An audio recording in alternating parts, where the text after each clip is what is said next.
datang ke TV PSS SK Tanjung Puteri. Saya Cikgu Mushidah dan bersama saya Syakir Naufal dari kelas 6 Arif. Apa khabar? Baik, Cikgu. Okey, baiklah, untuk hari ini saya akan berkongsi ataupun berbual tentang salah satu tajuk yang sangat menarik, iaitu bagaimana bahan digital mampu memperkasakan pendidikan di Malaysia. Okey, ready? Baik.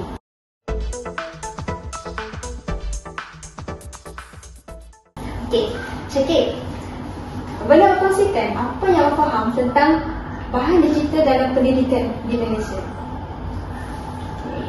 Bahan digital dalam pendidikan ialah semua sumber pembelajaran yang boleh diakses melalui peranti elektronik seperti komputer, tablet atau telefon pintar. Bagus. Jadi, pada pandangan awak, bagaimana bahan digital ni mampu membantu awak dalam pembelajaran harian? Bahan digital sangat membantu saya, Cikgu. Contohnya, jika saya tidak faham sesuatu topik dalam kelas, saya akan mencari dan menonton di YouTube.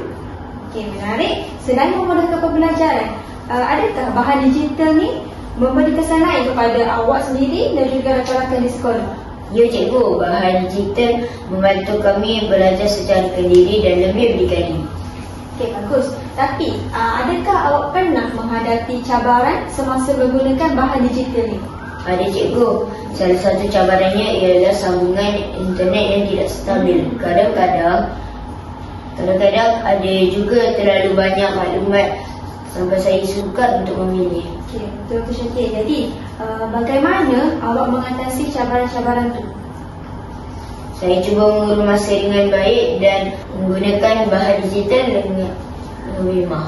Okey, bagus sekali. Okey, jadi sebelum kita akhiri topik kita hari ini, boleh cikgu tahu apa harapan awak untuk masa depan pendidikan digital di Malaysia?